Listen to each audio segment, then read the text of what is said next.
30 मार्च से नवरात्रि आरंभ हो रही है। तो नवरात्रि में इस बात का बहुत विशेष महत्व होता है कि देवी माँ कौन सी सवारी पर सवार होकर के आ रही हैं। तो इस बार माता रानी हाथी पर सवार होकर के आ रही हैं और नवरात्रि रविवार से आरंभ हो रही है एवं दुर्गा माँ का हाथी पर सवार होकर के आना अति शुभ फलदायक माना जाता है और यह किसान भाइयों के लिए बहुत अच्छा संकेत है। और इस बार बारिश बहुत अच्छी होगी एवं बारिश से अच्छी फसल होगी और अच्छी फसल से किसानों को अधिक मुनाफा भी होगा एवं उनकी आर्थिक स्थिति सुदृढ़ भी होगी और हमारे देश की अर्थव्यवस्था में भी सुधार होगा। Hello everyone, welcome to my YouTube channel. तो गाइस, जो मेरा वीडियो देखते मुझे सब्सक्राइब करते आई एम वेरी थैंक्सफुल। तो 30 तारीख से चैत्र की नवरात्र आरंभ हो रही है। तो आप सभी को नवरात्रि की ढेर सारी शुभकामनाएं और उन बच्चों को जो कि लाइफ में बहुत ज़्यादा स्ट्रगल कर रहे हैं और कंपटीशन एग्ज़ाम की तैयारी कर रहे हैं, तो उनको तो नवरात्रि की और भी ज़्यादा ढेर सारी शुभकामनाएं। और जितना संघर्ष कर रहे हैं, पढ़ाई कर रहे हैं, मेहनत कर रहे हैं, उनको देवी माँ सफलता प्रदान करे।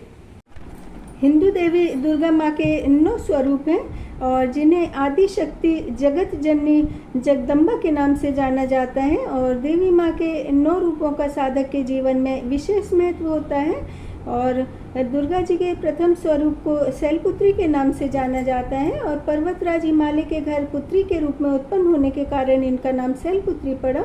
और इनका वाहन वृषभ है, इसलिए ये देवी वृषारूढ़ा के नाम से जानी जाती हैं। और इन देवी ने दाएं हाथ में त्रिशूल धारण किया है एवं इनके बाएं हाथ में कमल सुशोभित है। और ये सती के नाम से जानी जाती हैं क्योंकि उनके पिता प्रजापति दक्ष ने अपने घर यज्ञ कराया था और माँ पार्वती को आमंत्रित नहीं किया था। और शिव जी के मना करने पर भी माँ पार्वती यज्ञ में गई और वहाँ भी उनके पति शिव जी को लेकर के उनको अपमानित किया गया। और इस बात से आहत होकर के माँ पार्वती ने यज्ञ कुंड में खुद को भस्म कर दिया। इसलिए नवरात्रि के प्रथम दिवस को शैलपुत्री के नाम से पूजा जाता है। नवरात्रि के द्वितीय दिवस को माँ ब्रह्मचारिणी की पूजा अर्चना की जाती है। साधक इस दिन अपनी आस्था, अपनी संपूर्ण भक्ति के साथ माँ की पूजा अर्चना करते हैं। और ब्रह्म का तात्पर्य तपस्या और चारणी से तात्पर्य आचरण से होता है, अर्थात इस दिन साधक को काम, क्रोध, मद, लोभ से परे माँ ब्रह्मचारिणी की साधना करनी चाहिए। और भगवान शंकर को पति के रूप में प्राप्त करने के लिए माँ पार्वती ने वनों, जंगलों और पर्वतों पर घोर तपस्या की थी। अर्थात माँ का यह ब्रह्मचारिणी रूप हमको यह सिखाता है कि जीवन में सफलता प्राप्त करने के लिए विफलताओं, संघर्षों, कष्टों और विलंब का सामना करना पड़ेगा। और सफलता प्राप्त करने का लक्ष्य कठोर और दृढ़ होना चाहिए, तभी हमको सफलता प्राप्त होती है। माँ दुर्गा की तीसरी शक्ति का नाम चंद्र घंटा है और इससे साधक का हृदय मणिपुर चक्र में प्रविष्ट होता है। और माँ चंद्र घंटा की दिव्य दृष्टि से भक्त को कई अलौकिक वस्तुओं के दर्शन होते हैं, दिव्य सुगंध की अनुभूति होती है एवं विविध प्रकार की ध्वनियाँ सुनाई देती हैं। और इस देवी के मस्तक पर घंटे के आकार का आधा चंद्र है, इसलिए इनको माँ चंद्र घटा के नाम से जाना जाता है। और इनके शरीर का रंग सोने की भांति दमकता है और इनकी 10 भुजाएं एवं 10 भुजाएं खड्ग एवं अन्य अस्त्र शस्त्र से विभूषित हैं। और सिंह पर सवार मुद्रा में इनका कोपित रूप राक्षसों का सर्वनाश करने वाला है। और इनके घंटे की भयानक ध्वनि से अत्याचारी दानव, दैत्य और राक्षस भी कांपते हैं। और चंद्र घंटा माता की आराधना से साधक में वीरता और निर्भयता के साथ साथ विनम्रता, सौम्यता भी आती है। और देवी के इस रूप की साधना कल्याणकारी है। और चंद्र घंटा माता की पूजा सारे कष्टों से मुक्त होकर के शरीर आत्मा के बंधनों से मुक्ति मिल जाती है। नवरात्रि के चतुर्थ दिवस पर कुसमांडा की पूजा आराधना की जाती है और इस दिन उपासक का मन अनाहत चक्र में स्थित होता है और अपनी मंद हल्की मुस्कान के द्वारा ब्रह्मांड को उत्पन्न करने के कारण इस देवी को कुसमांडा नाम से जाना जाता है। और जब सृष्टि की उत्पत्ति नहीं हुई थी, चारों तरफ घोर अंधकार व्याप्त था, तब माता कुसमांडा ने ब्रह्मांड की रचना की थी। इसलिए इनको सृष्टि की आदि स्वरूपा या आदि शक्ति भी कहा गया है। और कुसमांडा की 8 भुजाएं हैं और इनके 7 हाथों में क्रमशः कमंडल, धनुष, बाण, कमल, पुष्प, अमृत कलश, चक्र तथा गदा है। और 8वें हाथ में संपूर्ण सिद्धियां और निधियों को प्रदान करने वाली जप माला है। और कुसमांडा का वाहन सिंह है और इनको कुम्हड़े की बलि प्रिय है। संस्कृत में कुम्हड़े को कुसमांडा कहते हैं, इसलिए इस देवी को कुसमांडा कहते हैं। और कुसमांडा देवी का वास सूर्यमंडल के भीतर लोक में है और सूर्यलोक में रहने की शक्ति सिर्फ इन्हीं में है, इसलिए इनके शरीर की कांति और प्रभा सूर्य की भांति तेज प्रकाश वाली है। और ब्रह्मांड की संपूर्ण वस्तुओं में, प्राणियों में इनका तेज व्याप्त है। नवरात्रि के पंचम दिवस पर स्कंद माता की पूजा की जाती है और स्कंद माता की पूजा आराधना करने से मोक्ष की प्राप्ति होती है। माँ अपने भक्तों की समस्त इच्छाओं की पूर्ति करती हैं। और स्कंद माता की 4 भुजाएं हैं। दाईं तरफ की ऊपर वाली भुजा में माँ स्कंद को गोद में लिए हुए हैं और एक भुजा में कमल पुष्प है और बाईं तरफ की भुजा वर मुद्रा अर्थात भक्तों को वरदान प्रदान करने वाली है। पहाड़ों पर रहकर सांसारिक जीवों में नव चेतना का निर्माण करने वाली है। और स्कंद माता कुमार कार्तिकेय की माता होने के कारण इन्हें स्कंद माता के नाम से पूजा जाता है। और इनके विग्रह में भगवान स्कंद बाल रूप में इनकी गोद में विराजमान है और इनकी उपासना से भक्तों की संपूर्ण इच्छाएं पूर्ण हो जाती हैं।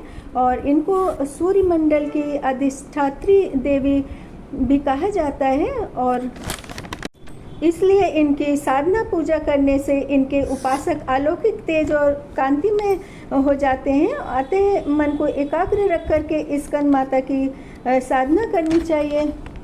नवरात्रि के 6वें दिवस को माँ कात्यायनी की पूजा की जाती है और इस दिन साधक का मन आज्ञा चक्र में होता है और योग साधना में इस आज्ञा चक्र का अत्यंत महत्वपूर्ण स्थान है। और इनकी उपासना से भक्तों को सहजता से अर्थ, धर्म, काम और मोक्ष 4 फलों की प्राप्ति हो जाती है। और कात्यायनी गोत्र में विश्वामित्र महर्षि कात्यायन ने भगवती परम्बा की उपासना की थी और उनकी इच्छा थी कि माँ भगवती के रूप में उनके घर पुत्री का जन्म हो। और कात्यायन ऋषि के घर में जन्म लेने के कारण देवी कात्यायनी कहलाई और इनका वो शोध कार्य है और इसलिए इस वैज्ञानिक युग में कात्यायनी देवी की साधना की जाती है। और ये वैद्यनाथ नामक स्थान पर प्रकट हुई, इसलिए उस स्थान पर भी इनकी पूजा की जाती है। और भगवान कृष्ण को पति के रूप में पाने के लिए ब्रज की गोपियों ने इनकी पूजा की थी और यह पूजा कालिंदी यमुना के तट पर की गई थी, इसलिए यह ब्रजमंडल की अधिष्ठात्री देवी के रूप में भी प्रतिष्ठित है।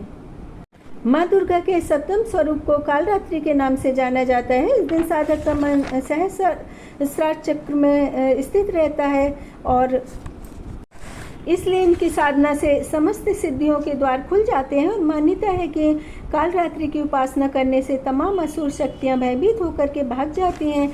और माँ कालरात्रि का रंग घने अंधकार की तरह एकदम काला है और इनका रूप अति भयावह है। इनके सिर के बाल बिखरे हुए एवं कंठ में चमकने वाली माला है और यह शक्ति आने वाले काल अर्थात मृत्यु को भी परास्त कर देती है। और कालरात्रि माँ के 3 नेत्र हैं और तीनों ब्रह्मांड के समान गोल हैं और इनकी सांसों से अग्नि निकलती है। गंधर्व इनकी सवारी है और इनकी साधना से दानव, दैत्य, राक्षस, भूत, पिशाच निकट नहीं आते हैं। माँ दुर्गा के 8वें स्वरूप को देवी महागौरी की पूजा की जाती है और दुर्गा पूजा के 8वें दिन महागौरी की उपासना का विधान है। और जैसा कि इनके नाम से विदित होता है कि इनका रूप पूर्णतः गौर वर्ण का है और इनकी उपासना शंख, चक्र एवं कुंद के फूल से की जाती है।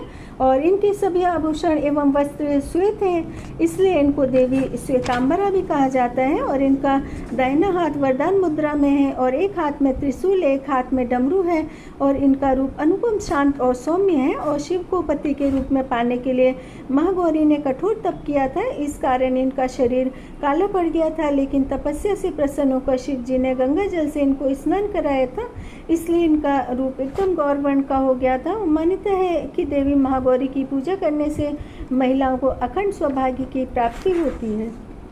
नवरात्रि के 9वें दिवस को देवी सिद्धरात्रि की पूजा की जाती है और सिद्धरात्रि की उपासना संपूर्ण सिद्धियां प्रदान करती है। इस दिन हवन में काले तिल का ज़्यादा से ज़्यादा प्रयोग करें। इनका वाहन सिंह है और ये कमल पुष्प पर विराजमान है। हिमालय के नंद पर्वत पर इनका प्रसिद्ध तीर्थ है और मान्यता है कि भगवान शिव ने भी देवी सिद्धरात्रि की संपूर्ण शक्तियाँ प्राप्त की थी।